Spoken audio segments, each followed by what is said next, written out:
from around the world. And from CBS News headquarters in New York, this is the CBS Evening News with Dan Rather. Good evening.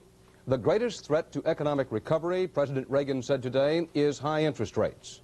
But most of the interest during his news conference seemed to be in what was unsaid. Leslie Stahl has the story at the White House. There was more news in what the president didn't say than in what he did. On the economy, while saying that he still has faith in his program, he would not repeat assurances that the economy will turn around by springtime. I believe in these months ahead, in the coming year, I think we're going to see the recession bottomed out, and we're going to see interest rates begin to fall, and a return to normal, a beginning of a return to normalcy, the beginning signs of recovery. I'm just not going to be pinned down on a date. The president went out of his way to express confidence in the policies of the Federal Reserve Board, an apparent attempt to make peace with Fed Chairman Paul Volcker. He said it would be Congress that would set back the economic recovery if it didn't approve his program. And the president said he would not compromise on his defense budget or tax cuts. I think it would be very foolish of us now to turn around and express a lack of confidence in that and say, well, let's go in another direction. I think that tax policy is going to be the strongest thing we have toward restoring productivity and improving the economy. The president announced that he'll be naming a panel of private citizens shortly. Their job? To save the government money by searching out waste and inefficiency. On foreign policy, he flatly refused to rule in or out the use of combat troops in El Salvador. I just don't believe that you discuss those options or what you may or may not do in advance of doing any of those things, except that I will say, lest there be some misunderstanding, there are no plans to send American combat troops into action any place in the world. President, have you approved of covert activity to destabilize the present government of Nicaragua? Here again, this is something upon which the national security interests, I will not comment. The president made no bones about his sensitivity over the inaccuracies he'd made in his last news conference. In fact, he waived a document that the White House refused to release that Mr. Reagan said proved he'd made only one mistake. But today he made more. In recounting the history of the Vietnam War, he incorrectly stated that Congress has to clear all CIA secret covert operations. He said it was Ho Chi Minh who refused to participate in elections in the 1950s, when in fact it was the government in the South which refused. And lastly, he said it was John F. Kennedy who sent in the Marines, when in fact it was Lyndon Johnson. Leslie Stahl, CBS News, the White House. While Mr. Reagan had little to say about El Salvador, in El Salvador, Gary Shepard found plenty of talk today and action. Government troops were sent to San Felipe, 50 miles east of the capital, after guerrillas were reported in the area, and it wasn't long before they found out for themselves. They climbed aboard this armored personnel carrier and headed down the road.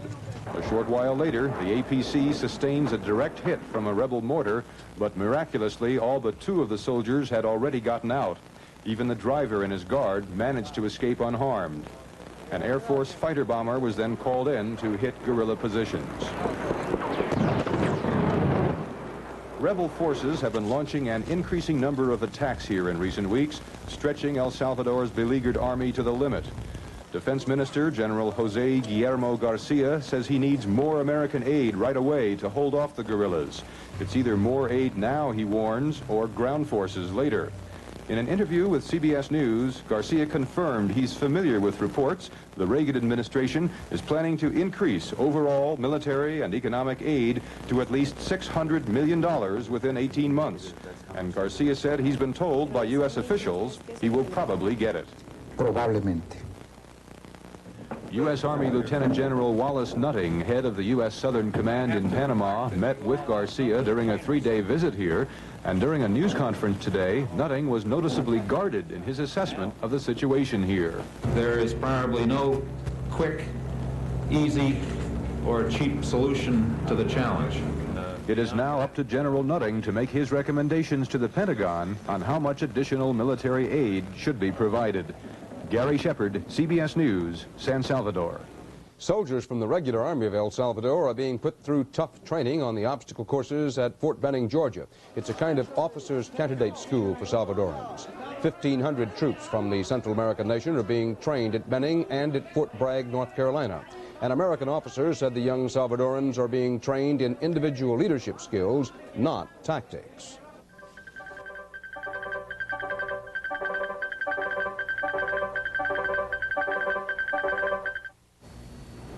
Hey, Bud, you look terrible. Could be the flu. You need the specialist.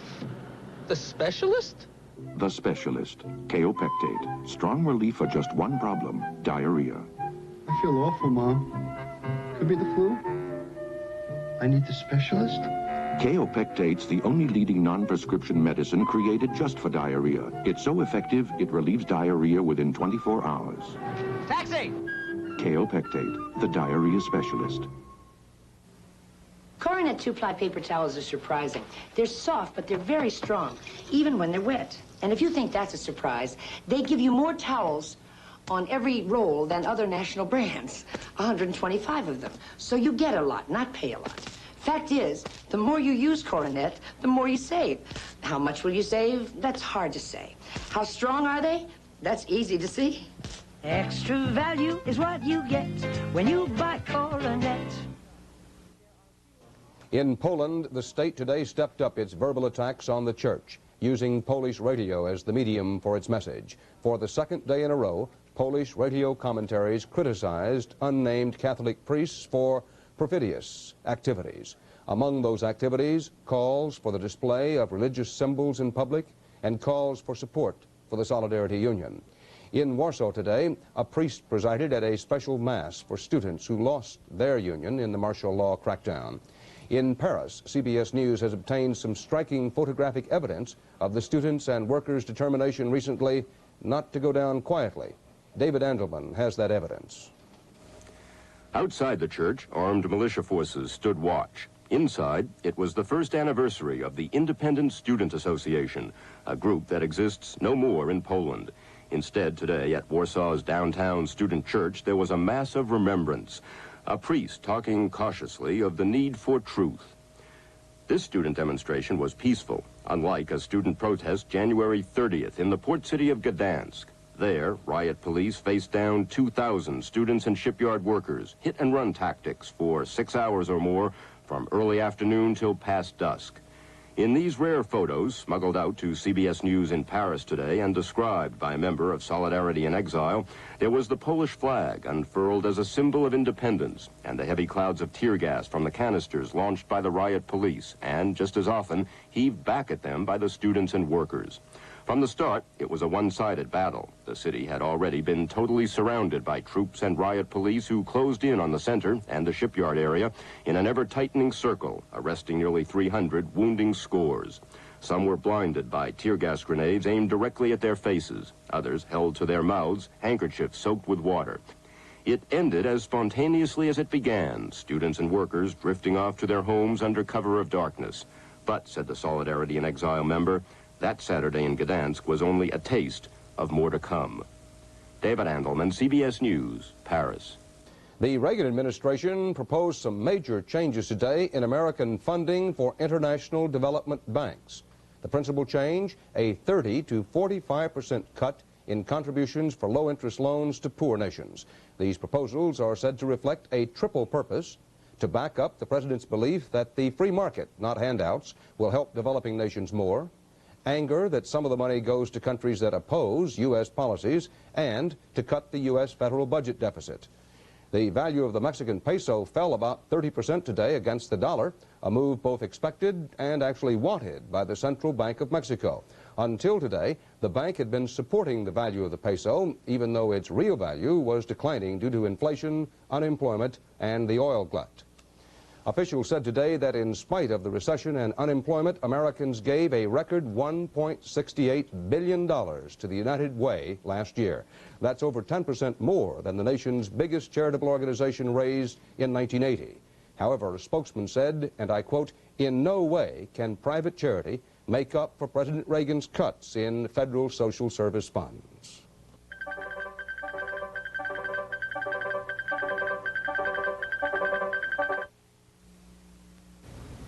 We'd like you to compare two vacuum cleaners blindfolded. This vacuum's hard to push. This feels lighter. I'm going to like vacuuming with this. You don't vacuum with this, you electric broom. It's the new Regina Electric Broom Power Team. It has 2 motors and a beater brush that digs out dirt. The most advanced electric broom cleaner ever. Then does it clean as well as the heavyweight? See for yourself. It does. Don't vacuum. Electric broom with the new Regina Electric Broom 2-motor Power Team. Pontiac announces cash bonuses on these exciting new Pontiacs. $750 on any Phoenix, $750 on any J2000, $500 on any T1000, and $500 on any Pontiac 6000. Just take delivery between now and March 31. Pontiac will send you a check. See your participating Pontiac dealer who's contributing to these bonuses, and let's get moving. Now the excitement really begins. It looked like a flashback to 1965. Voting rights marchers parading and singing in downtown Montgomery, Alabama. But it was different in a lot of ways. Dr. Martin Luther King, who led the historic Selma to Montgomery March, was of course not there today. His father, Daddy King, was. And somewhere among the marchers was a son, Martin Luther King III. Today, police guarded the route peacefully, unlike the violent clashes of 1965. This march began more than 2 weeks ago in Carrollton, Alabama, on behalf of extension of the Voting Rights Act. The original voting rights legislation was the goal of the 1965 march. In Newport, Rhode Island, Klaus von Bülow stands accused of attempting to kill his heiress wife, who is in an apparently irreversible coma. And today, as Richard Wagner reports, there was a dramatic development at the trial. She is, the prosecutor says, the other woman. Alexandra Isles is 36, divorced, a wealthy socialite. The prosecutor claims Klaus von Bülow tried twice to kill his wife so he could inherit her millions and marry Alexandra Isles. As von Bülow looked on, Mrs. Isles told a hushed courtroom this afternoon she had an affair with the defendant and he asked her to marry him. What way did Mr. von Bülow indicate that he had a romantic interest? He said that he loved me. Do you recall who initially brought up the discussion of marriage? He did. Do you recall when that happened? Not today. I think it was the end of March. The end of March of 1979? Now, were you responsive to that suggestion? I was surprised. In addition to being surprised, were you I loved him. Pleased? I loved him. Okay. Did you give Mr. von Bülow an ultimatum in terms of when the marriage should take place?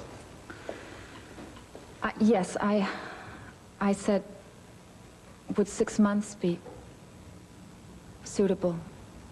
We're talking about in March or April. Mrs. Isles was excused by the judge after her testimony. Now it's up to the defense to decide if they want to cross-examine her tomorrow. Richard Wagner, CBS News, Newport, Rhode Island.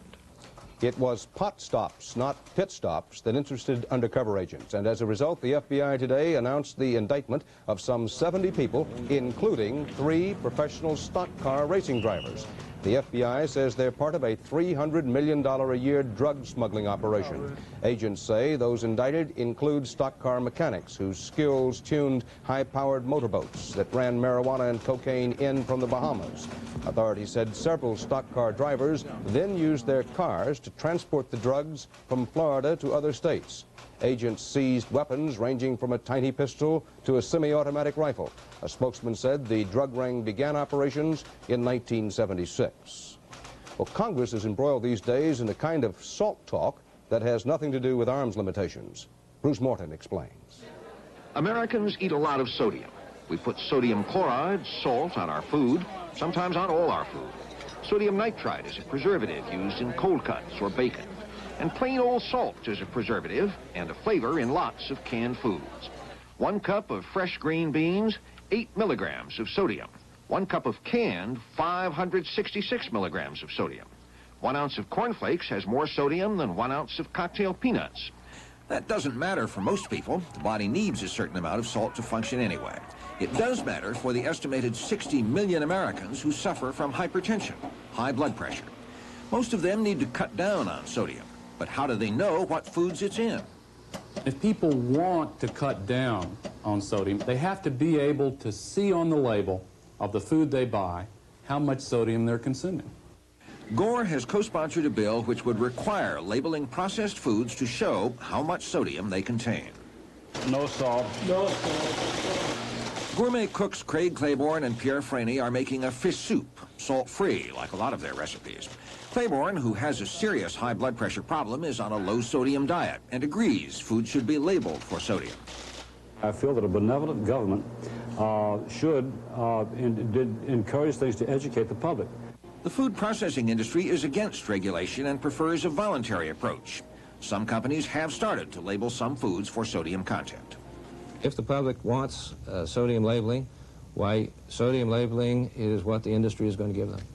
The only reason you have seen any beginnings of a voluntary approach is because this legislation is pending in the Congress. But the Reagan administration disagrees, preferring voluntarism with the Food and Drug Administration as a monitor.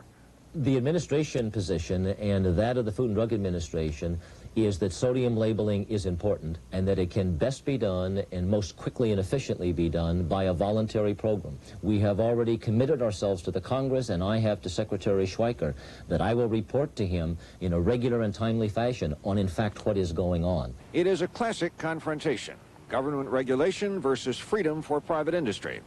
A House subcommittee will vote on the issue soon, and the vote is expected to be close. Bruce Morton, CBS News, Capitol Hill. The Food and Drug Administration late today urged consumers to return to the place of purchase certain cans of salmon containing potentially fatal botulism toxin.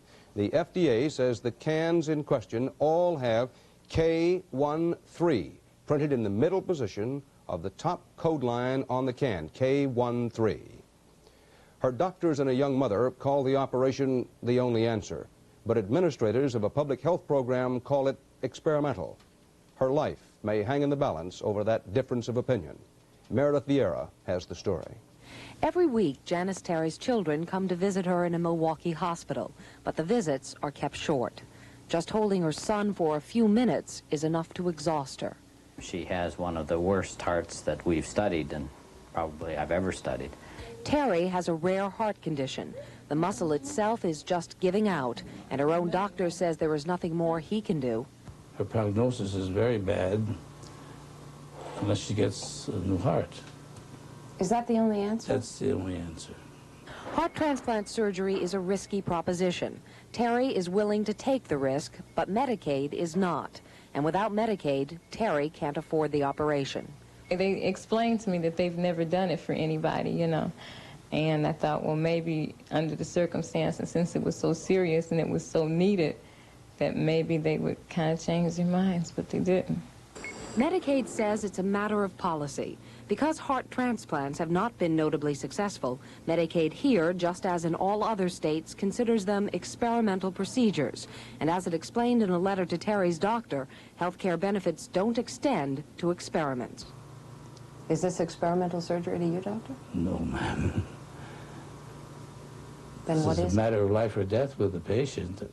The Wisconsin Department of Health, the agency in charge of Medicaid, will not discuss Janice Terry's case, saying only that it is under appeal. Who determines whether or not heart transplants are experimental? In Wisconsin, it was determined by a committee of 11 doctors hired by the state. But even one of those physicians concedes the view from a committee room may be different than the view from a hospital bed. I certainly am very, very much aware of the medical needs of every citizen, every person in this planet.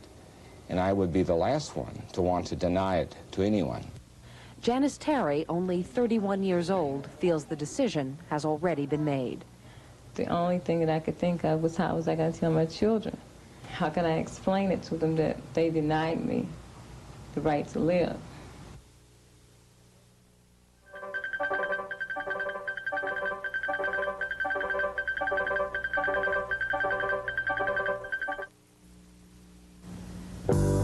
If you're shipping big and small packages, you could feel left up in the air.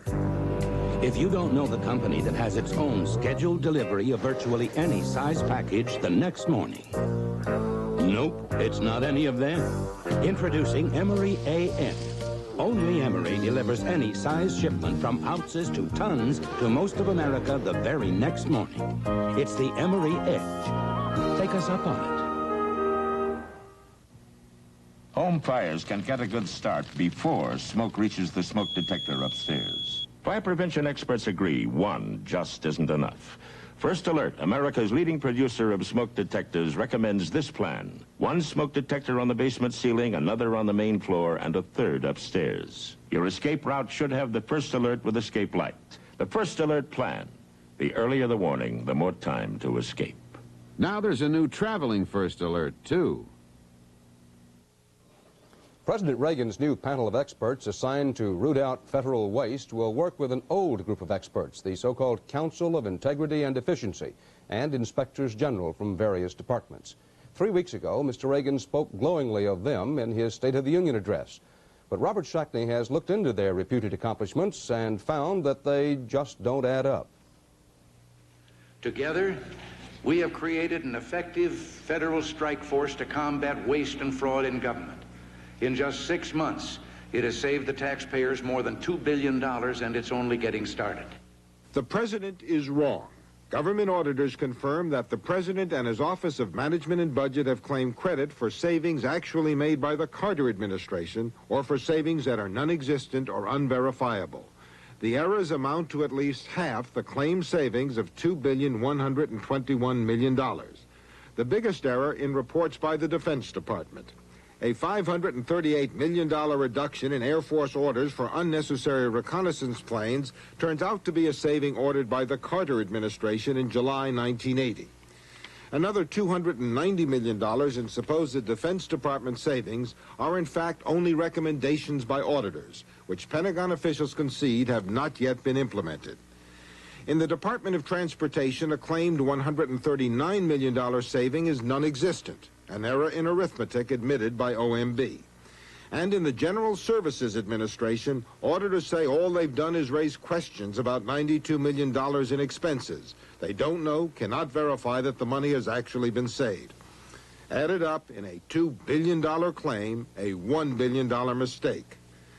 Confirmed savings are principally found in the Agriculture, Transportation, and Defense Departments. Presidential Assistant Edwin Harper, Deputy to Budget Director David Stockman, is the author of the report. Department of Transportation is wrong, and you won't dispute me on that. GSA is wrong, and you won't dispute me that there's a major error there and cannot be documented. And I am telling you that the Defense Department says they cannot support the claim of $1,200 million. Actually saved. They don't know whether it was saved or potentially saved. But when you're dealing with... How can you then say $2 billion was saved? When you're dealing with statistics, Mr. Shackney, as I'm sure you realize, that you can be a little bit wrong or a lot wrong. And what I'm saying to you is that statistically, these differences, these errors are insignificant compared with the $2 billion. You and the President stand by the $2 billion figure? Yes, sir. Absolutely. I think it's a good number, as I've indicated. 2 Capitol Hill committees are beginning investigations. Congressman John Dingell has asked for a review by the General Accounting Office. There are 2 final points that should be made about this report on fraud, waste, and abuse. First, less than 4% of costs that auditors successfully challenged are associated with food stamp or welfare fraud. Most of the questioned costs, 85%, are in the Pentagon. And second, at the time that this report was prepared, Pentagon officials had not determined just how many audit recommendations for savings actually were carried out, how real the savings were. Not until CBS News raised some questions yesterday was a systematic attempt made to add up those numbers. Robert Shackney, CBS News, Washington. The case of the missing Communist Party vice chairman in mainland China was solved today when Deng Xiaoping surfaced on television there. After dropping out of sight for more than a month, Deng showed up on screen with ousted Cambodian leader Prince Sihanouk. Vice Chairman Deng dispelled rumors of personal failing health, and he also knocked down rumors of failing political health by announcing yet another new drive to cut China's bureaucracy.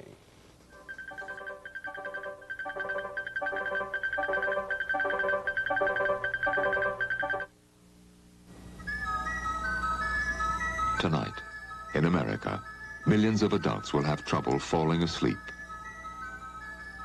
And tonight, more of these people will count on Sominex than any other sleep aid. At times like these, Sominex helps you feel drowsy, so you get to sleep in minutes. Next time sleep escapes you, trust in Sominex for the sleep you need. Sominex, it's simply faster. Some published pictures were worth some very angry words today from Buckingham Palace. The pictures, the pregnant Princess of Wales wearing a bikini on a beach in the Bahamas. The angry words from an unamused Queen. In London, John Blackstone has the story of surfs up and tempers rising. The pictures were fuzzy. The response from Buckingham Palace was not. Tasteless, said a palace spokesman. The long-distance photographs of Prince Charles and Princess Diana appeared on the front pages of two of Britain's biggest-selling tabloids. The royal couple just started a vacation in the Caribbean. Diana is 5 months pregnant. To many, the pictures simply showed a contented couple. But in London, reaction was swift. At Buckingham Palace, there were many phone calls from people who said they were shocked and disgusted by the pictures. The Queen herself is said to have found them in the worst possible taste. And when the Queen is distressed, the nation is distressed. Yeah, I don't like that sort of press. I don't think it's necessary. It's not right, you know. No, if you go on holiday, you expect a bit of privacy. Yeah. Don't matter who you are. Be a mum, isn't she? You don't do these sort of things. At the Fleet Street offices of the Daily Star, the editor said Charles and Diana knew they were being photographed. It's something they have to accept. Our members of the royal family, they are provided for out of the nation's budget. As far as we are concerned, they're very similar to the President of the United States. In spite of the apparent public distaste for the pictures, both newspapers were near sellouts today. John Blackstone, CBS News, London. A footnote, one newspaper, The Sun, tonight apologized. Dan Rather reporting from New York. Thank you for joining us. Good night.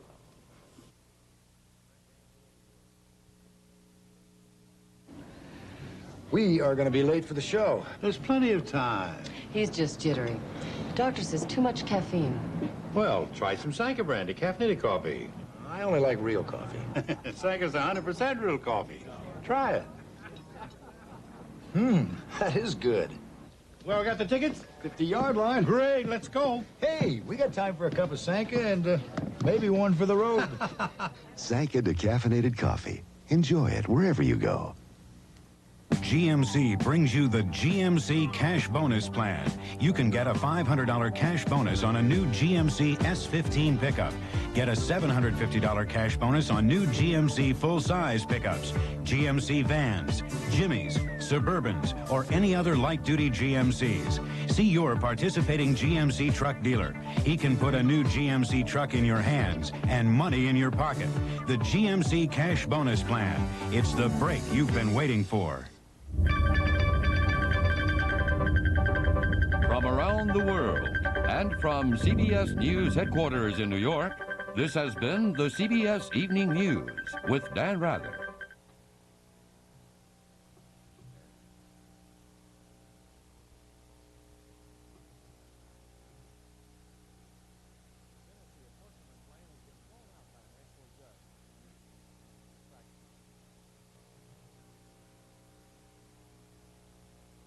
This is CBS. The Senate's reapportionment plan has been thrown out by a Nashville judge. The story next on Eyewitness News. If you're like me, you'll love this time of year when you can get outside and be active. If you're like me, you'll shop your Dollar General stores first. I got this matching jogging outfit at the low, everyday Dollar General price of only $7.50. $4 for the pants, $3.50 for the top. And if you're like me, you'll stock up on sweatshirts at Dollar General. They got tons of them at prices nobody else can touch. Some of them are slightly irregular, but what the heck?